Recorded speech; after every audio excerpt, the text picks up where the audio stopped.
চাঁদপুর হচ্ছে বাংলাদেশের কনফিউজড জেলা, কারণ তারা থাকে চাঁদপুরে, বিবেক হয়েছে চট্টগ্রামে, আর পরীক্ষা দেয় কুমিল্লা বোর্ডে, আর ঈদ করে সৌদি আরবে। এত করে ডাকে নোয়াখালী বলে, আসলে কিলে নোয়াখালী কয় চাঁদপুরে? আপনি একটু যদি বলতেন। চাঁদপুর বাসীরে নোয়াখালী কয় কিলে গা? নোয়াখালী কয় তোরা সবসময় খালি থাকস মানুষটা চুরি টুরি করে খা চালিকে তো করে কয় নোয়াখালী।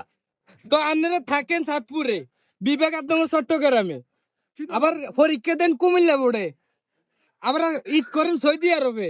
আঙ্গে তুই কোয়াল বুঝাল তো আপনারা তো যে বেড়াটিস, মানে 12 বাতের কাছে 12 বাতের হয়ে গেছে।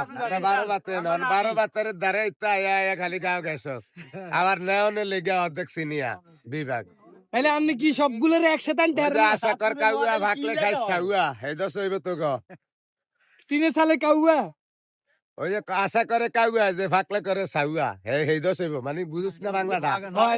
আশা করে থাক এক সময় আল্লাহ বাঁচাইলে কি ভাবো কর না মুক্তি বুড়ি কয়ে দেন। খাম্বা ভিলার দাও খনসা কাশি কোদাল হুয়া টুরকি রাস্তা বানিয়ে নিবি। এগুলো কিছু দরকার, আমরা বিবেক চাই, আমরা নোয়াখালী বিবেক চাই।